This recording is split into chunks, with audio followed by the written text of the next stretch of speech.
everyone. I'm thrilled to be here today by Rebecca Williams. Welcome to the show, Rebecca. Hi, Kathy. Thank you. Yeah. Good to be here.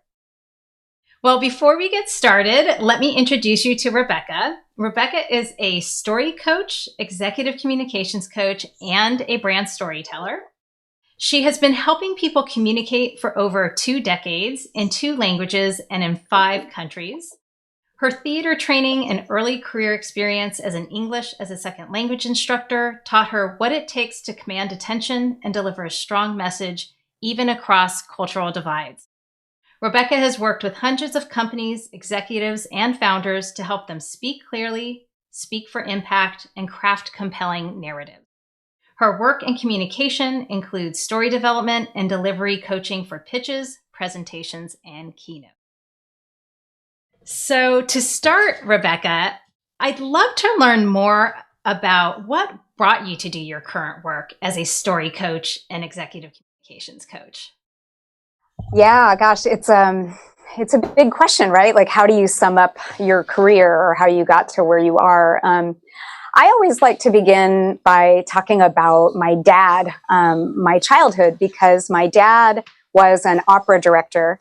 And so I grew up on stages playing non-singing child roles. And so I spent a lot of time backstage with performers, and I spent a lot of time with people who had to perform and present and communicate really well. And, I was interested in theater. I actually studied costume design for a while and worked in the theater for a while. But quickly realized that, that wasn't my path. And I ended up traveling around the world as an English teacher to partially satisfy my wanderlust in my 20s, but also just because I love languages and culture and meeting people from all over the world. And it was never a problem for me, no matter where I was. Even if I didn't speak the language, I could always communicate with people. So that took me back to San Francisco, or to San Francisco. Eventually, I'm from Texas originally. And, I got to San Francisco, and, I had been a costume designer and an English teacher. And I was like, what am I going to do? And so I started doing small jobs that kind of caught my attention and were interesting to me. I did a lot of copywriting work. I continued doing some teaching. And then over time, it really morphed into this kind of storytelling career, which it's taken a while. Like I've been in business for myself, pretty much my whole life. I haven't really had like a job for my whole life. But in this capacity, I've been doing it for about 7 years. And it's really been in the last few years that it's become clear to me, like, what I do is I help people craft stories and narratives and messages about who they are and what they're up to and why it matters. And that's both for companies and for professionals as well. So it's not a short answer, but it's just really this long period of time following my nose and following what has been exciting to me, and then just allowing myself to explore along the way and landing then in something that really feels like the right fit for me. Yeah, that's great. And I know you are love this work, and especially working with individuals. And I'm wondering, story is something that is talked about a lot now, right? And yeah. I'm curious if you also saw what was happening in the market that made you realize this work is that much more important now. Yeah. Well, it's an interesting question because I didn't necessarily have that foresight. I wasn't calculating in any way saying, a story's going to be big, I'm going to do that. It was never like that. And as a matter of fact, if it wasn't for a colleague of mine who actually told me, I see, you're a storyteller, I probably never would have gotten it. Sometimes we need help from the outside to see kind of what we're really up to. So yeah, story as a concept and as a term has been really hot now for how long would you say? Definitely 5 years, maybe Probably even 7 or longer. something. Yeah, that sounds Longer. about, Yeah. yeah. Mm-hmm. Yeah. So, yeah, it was never my intention. In a way, I kind of feel like, oh, I'm in the right place at the right time. And, especially now because everything's, really gone online. Not only the story aspect of what I do, but also the presentation aspect of what I do, and the, not performance, but the presenting yourself on camera and finding confidence on camera is also really huge. So yeah, I feel really grateful that I happen to be at a really kind of useful place for people right now. It feels good to me. Yeah, yeah. Yeah. Yeah. Well, I'd love to hear more about, the importance, stepping back from even like the first piece, which is like getting clear on even what you have to offer before you Mm-hmm. even get to the communication side and the storytelling side. And I'm curious, for those who want to step into leadership roles, why do you think it's important for them to get clear on like their genius or the value they offer? Yeah, gosh, it's could talk about this for days. So it's so important to get clear on your genius and the value you bring, because if you don't know what that is and if you can't communicate it, then most people are not going to see that. People are, we are self-focused beings, right? Human beings, and so we're spending all our time kind of worrying about our own little world. Um, my example of someone telling me like, oh, you're a storyteller, that was such a gift to me. But I spent the majority of my life not knowing what I was supposed to be doing and feeling kind of crap about that, so if you don't know what your genius is, your special sauce, the value you bring, not only will no one else know either. Sorry if you can hear that. There's a lot of motorcycles that just drove by. Not only will other people not know, but also you won't be able to really like craft a career or a business or a fulfilling life path for yourself.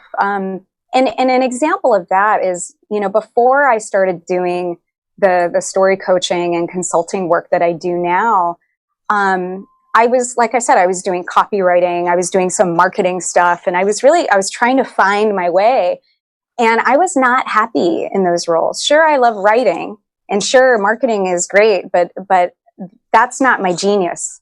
And it took me to not only clarify, but claim and then finally articulate my genius to get me to a place where now I feel fulfilled. And also I feel really clear about my next steps, which I never felt that before.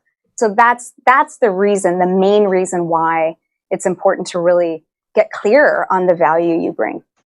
Yeah, I love those 3 C's that you just kind of said, which are like clarify it, claim it, and then clarity is similar to clarify, but still it's like, and then once I have that, I'm really clear on like, where am I going? What are my next steps? What's the path to what's next? I kind of get the sense that people don't think about this enough. Would you agree with that? Oh my God, 100%. I get, I work primarily one-on-one with people, but recently I've started working with groups because it's more cost effective for the individual, but also it's more fun for me. I like facilitating and leading groups. And I do a lot of one-on-one consultation calls with people who, like I'll share with you an example.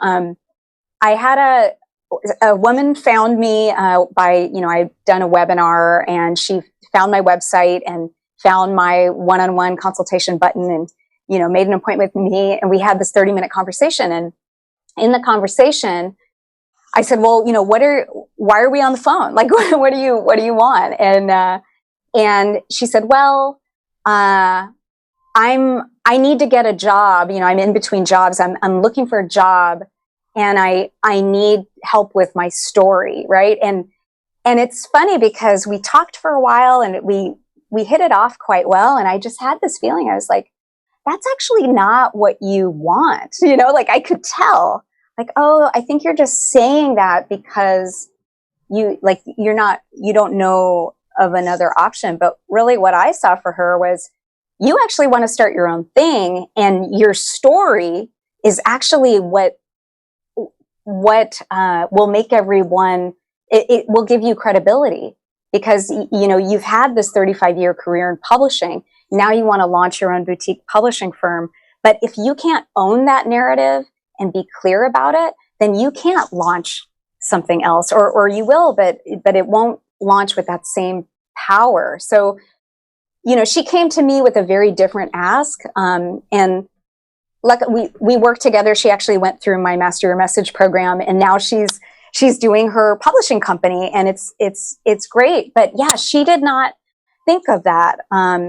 Most people do not see how important it is to clarify, claim, and articulate what you're up to, and be able to do that in a really powerful way that not only resonates with people, but that is, like, first of all, clear. Is it clear? Most people aren't clear. It's amazing. And I know I keep going on. I'm very passionate about this, but I believe that most people aren't clear because they haven't taken the time, they haven't paused enough in their career trajectory to actually ask, well, what actually do I do, and what is my genius, and what do I want to do? So there's that.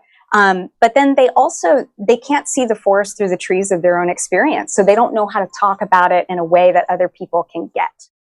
Yes. So, yeah.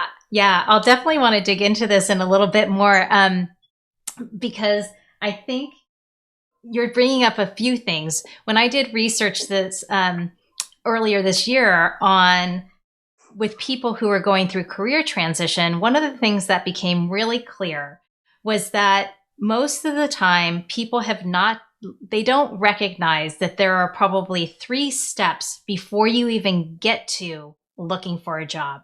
So the importance of pausing, paying attention, knowing yourself deeply, and being able to even have some visibility and clarity, as you're saying, to then know what you're even looking for is pretty important. And then to your point about that, okay, now when I'm at that stage, how do I tell that story and craft that story in a way that's really powerful? And one of the things I loved what you were saying, because part of both in leadership and in, say, looking for a job, or frankly, just framing and owning your life, like there's a part of owning your voice. And then you were saying, like, owning your message and owning your story. There's like, I'm getting the sense from what you're sharing, there's multiple elements of it, right? We think that there's only, I don't know. I don't even know if I have a framework for thinking about that, but it's interesting to acknowledge in what you're sharing that it's multi-layered. Oh yeah, it really is multi-layered, because in essence, what you're talking about is you're talking about communicating yourself and your soul. Like, why are you on this planet? What are you here to do?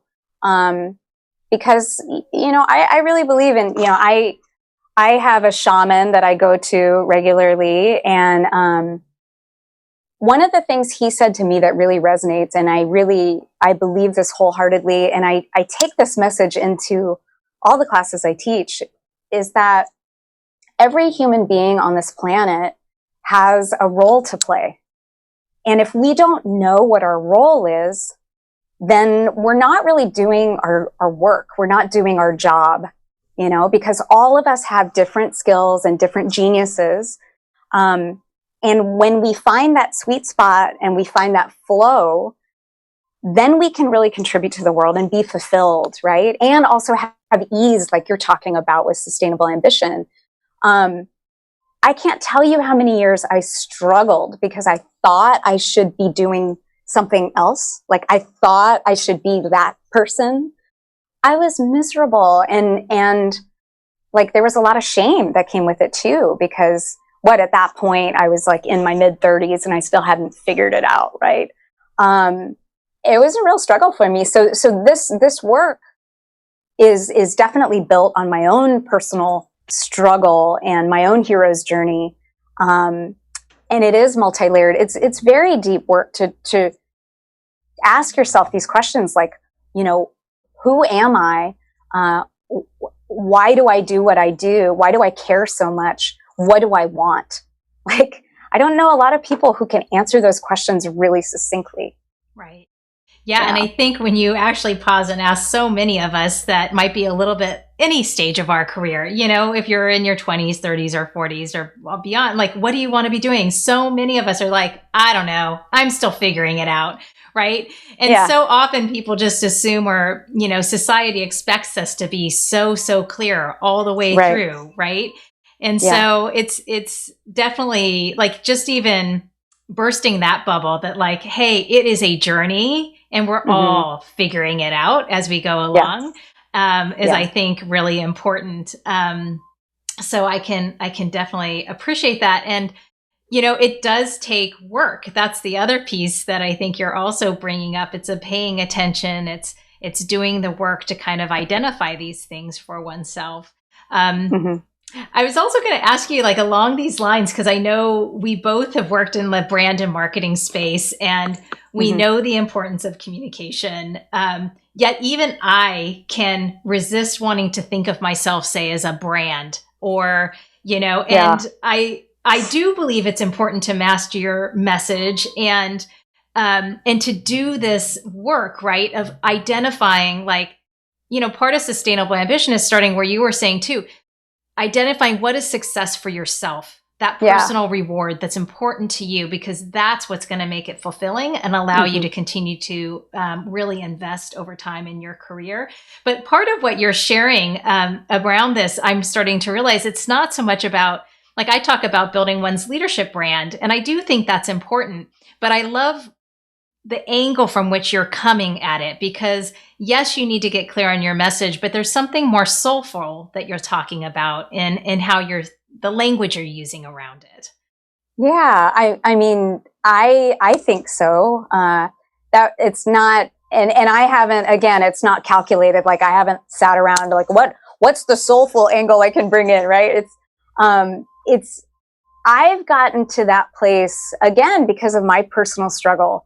And for me, trying to solve it as an intellectual problem for so many years, maybe I should do this, maybe I should do that, maybe that makes sense, maybe that makes sense. And like, maybe my resume should say this. Like, how many times have we done that, right? And it just feels horrible because it feels out of alignment with who we are. Like, trying to fit into somebody's narrative, like we end up looking like this, right? It doesn't work. And, similarly to, this is a little bit of a tangent, but it's also a metaphor, like, doing video work, right? I help a lot of people make videos, and it's actually part of my Master Your Message class is, make your brand video. And man, I can't tell you, people hate it. They hate it.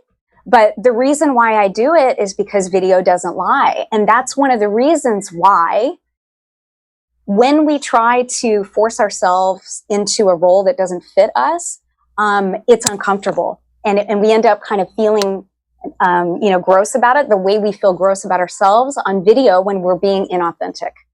Because when we're being authentic, we're great on video. But most people don't know how to be authentic on video because they think they need to be someone that they're not. So really, it's this idea of, okay, who am I? What do I care about? Why do I do what I do? And just to be super clear about this, I'm not saying that we need to know this for like the scope of our entire lives. Like, I'm not sure what I'm going to do next year. I really feel like it's this unfolding magic carpet. Every day is different. But I'm clear about what I'm doing right now. And I'm going to ask myself tomorrow, is this still what I want to be doing? Is this still, meeting my why? Yeah. And now I've forgotten the question because I've gone on so many tangents, Kathy. I think I was making a point. No, totally fine. Yeah. Well, I wanted to come back to also this idea of the importance of storytelling, right? And you were saying like getting clear on your why, and I'm kind of curious about when you start to think about leaders and storytelling. Does that play a role, or how do you think about storytelling when it comes to leaders and why it's important? Okay, so why is storytelling important for leaders? Yeah. Well, storytelling is important for leaders and for everyone. That's one of my things is I really do believe everyone has a leader inside them, whether they choose to be a leader or not. But we are all leading ourselves, right? So why is storytelling important for leadership? Oh my God, it's so many reasons. Number one, storytelling is the fastest way to connect with another human being. It literally is. It is the fastest way to the heart. It's the fastest way to connect the heart to the brain. And it builds trust, connection, and empathy. And it teaches us lessons. I mean, these are the definitions of storytelling. So storytelling is important because we can't lead with data. If I went into a meeting tomorrow and said, doing this is going to increase sales by 20%. Let's do it. And sure, people are going to go and they're going to, okay, they're going to go do their job. But like, what's the emotion behind that? We're not robots, right? We need to know that something has meaning, right? And stories are how we make meaning of the world. Data is great. I'm not a data hater. But we need stories to make meaning of that data and connect the dots of those data points. Because if we don't have that arc, then at the end of the day or at the end of the month or at the end of, 10 years of our career, we're like, wait, why was I doing that? And we need to know why. Human beings need to know why. And stories are why. Stories are the why.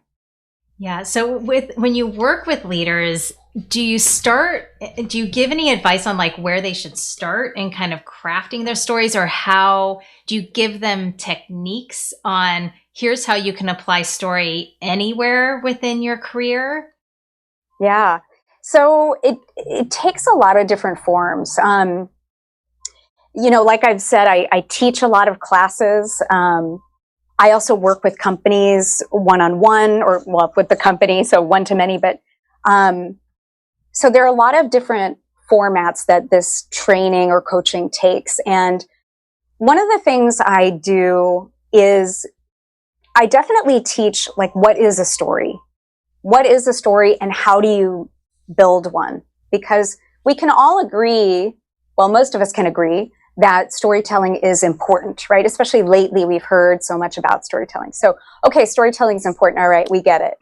But most people they don't know really what a story is. If I said to someone on the street, hey, tell me a story, a lot of people wouldn't really tell a story. They'd maybe like say an anecdote or, something, but they really wouldn't get in there.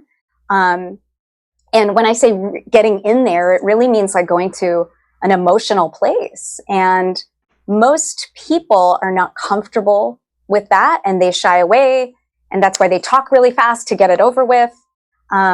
So that's kind of where I start is what is a story? And then how do you build one? And I literally like show them a story map and then give them an assignment and they plug in the parts of the story map. I always say a story is a puzzle. So you just need to know what the parts are, and then you need to go find those parts to build that puzzle. So that's one way to do it. And when I work with companies, like for example, I'm doing a project right now with Yamaha, and it's a new business development project, and they wanted help figuring out, okay, what's the narrative for this project? So literally, I am helping them fill in the pieces of that puzzle, right? And it's through research and through interviews and through discussions and things like that. With individuals, we're using that story map to help them tell, for example, founder stories about, why did I start this business? Or why has my career taken this trajectory? what happened in my life that this is important to me now. So that's one way that I work with them on story. But really, story, it takes so many different forms. I also teach a presentation skills class, and one of the things I teach is, always mix stories and data, right? Always mix stories and data. So you can be presenting like really deep, heavy content, or not heavy, but dense content, right? And if you don't put a story in there somewhere, people's eyes are going to glaze over. People can't take that much, right?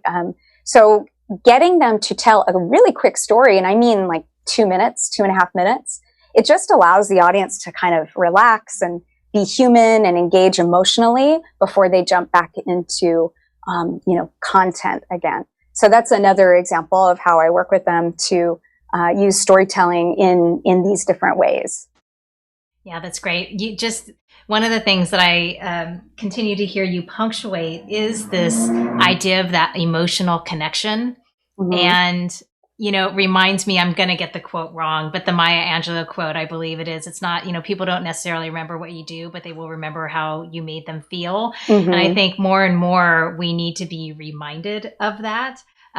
Because like you said, many people are like, they're afraid of the emotion, or they're afraid of going there. And yet that's where the juice is, and where the connection gets built. So I think that's really great that you're saying that. And I'm curious, when you do this work, Rebecca, with people, if you've seen or noticed like what that transformation is. You shared the example of somebody you've worked with recently, and how, certainly from a path perspective, she, like, now that she's clear and she has some of these things, but I'm curious if there's other impacts that you kind of notice in people once you've done this work with. Yeah, well, one of the main things I notice is I use story as a tool to help people go deeper. So, for example, in the Master Your Message class, I keep saying that, but it's just one of my main things, and I think it's great, is that I am asking people to reflect on their lives, to find a story or stories that help express why they're building this business or why they've built this career. And a lot of times they don't even know why, right? They just kind of did it because that's the hamster wheel that they put themselves in. Like, I was there too, right? But when again, like I say, when you pause and when you reflect and you look back and you say, oh, okay, why am I doing this? And you find examples from your life, then it really gels for people. It's like, oh my God, I didn't even see that. I didn't even see that that's the whole reason why I started this, or I took this turn, or why this is so important to me. And it's a big shift in perspective. And because they get that big shift in perspective, they're more able to own what they're doing, and they get really energized by it because they see a greater purpose there. It's not just, oh, I'm gonna sell more tickets, or I'm gonna sell more tchotchkes, or whatever you're trying to do to earn a wage or an income. But it's actually like, no, there's purpose here, and there's meaning. And when you have that, you can work long hours, and you can, not that we want to do that, but, you can go above and beyond because you believe in the why. But when you don't know the why, you're in the hamster wheel, and you're kind of like, wait a second, like, this doesn't feel good. And that's not what we want, right? That we want something deeper than that, especially, and, I'm an entrepreneur. I work for myself, as are you. And if you're going to go that route, you're going to have to, work hard. Like, you are the boss, right? So how are you going to get out of bed every morning? Well, you better know why you're doing what you're doing, because it's going to demand a lot from you. Yeah. Yeah. What I love about what you're sharing there too, it's just the work you do. Like, some people are going to look at it on this surface level. And what I'm taking away is how it deepens right? And how it gives people such great insight into who they are and what and why they're doing what they're doing, which is just so beautiful and so important. And like you're saying, it's sustaining when that becomes that much more clear for people, and their purpose and their why and their values are in sync with the work that they are doing. It becomes this sustaining force, which is really beautiful.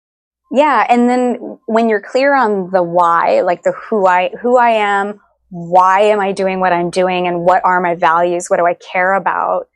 Then the what will always align, because when you're clear on those things, that's your North Star, and you won't get veered off course because you're following the North Star that matters. The what can be, like, you could do anything, right? You could literally do anything. But if you don't know your purpose or what you care about or what matters to you, then you're going to end up doing anything, and you'll probably end up like me for a while, building a business that didn't feel like me. I was like, what am I doing? And I've seen that. I've seen a lot of people do that. I've seen a lot of people go down career paths that didn't feel like them. And then they are asked to reflect, and they're like, oh yeah, I guess that's not really, what I want to be doing. You kind of got off track because you were following the wrong star, or you weren't following a star at all. It was just like shiny objects all over the place. So, right. Yeah. So you've said like this has focused like business leaders, and I'm curious if it has a similar effect for those, and you've suggested this in the examples you shared, if it has the same effect for those who are looking for the next step in their career. Like when they start to do this messaging and clarity work, that, it gets them, I guess I'm asking, what's the impact for them or the outcome for those who are kind of looking for their next career step or path? Yeah. It's, it's a big impact as well. Because so many professionals, they come to me, excuse me, with the what, right? And I'll say, okay, so tell me about yourself. Well, I'm an event producer, or, well, I'm a marketing, person, or whatever. And there's that can pigeonhole us, right? I don't necessarily say I'm a story coach. I say, I help people tell stories, right? But we are so, especially in this culture, we're so attached to the title, right? We're so attached to the title, and then we feel like the title is us, which is not true. We are multidimensional people, and especially, I believe more and more these days, we are being asked to be more generalists in a way. We are, well, I don't know. We might need to cut that part. But yeah. So a woman came to me, interested in the course that I teach, and she's in between jobs still. And she came to me and she said, okay, well, I don't know how to frame my career until now. I don't really know what I'm looking for next. So she was like, there were big question marks all over the place. And so we worked together, and through the work of building that narrative, she was able to see that the story she was telling about herself, I'm an event producer, was just about that big. And so really, it was only allowing her internally to look for things along that narrow path. But really, through the process, she saw, I'm actually so much bigger than that one title. And now she's, using her own experience in her life and what she's gone through, and her values and what matters to her and what she believes in. She's seeing that her why is much bigger than that. It's broader. And she's also valuing herself more. So she's seeing like, hey, I'm going to go for roles that are much higher than what I was going for before, because I know that that's my value. So yeah, we tend to pigeonhole ourselves, and we tend to keep ourselves really small, because because that's what we've done, and also because it feels safer, right? It feels scary to be big and to shine and all those things. And really at the end of the day, like, that's what we're going to have to do that. If we want to really live this fulfilled life that feels purposeful, then we have to see a bigger story for ourselves. Mm. Yeah. I love that. I mean, we've covered so much territory, and like, I love that as a kind of closing way of like the impact of story and this idea of being able to tell a bigger story of our lives and who we are. And that to me just encapsulates so beautifully kind of what you've been sharing in this conversation. We're just about out of time, so I'd love to just ask you a final question, which is, what's a final piece of advice you'd leave our listeners with? Oh my gosh. Oh, final piece of advice.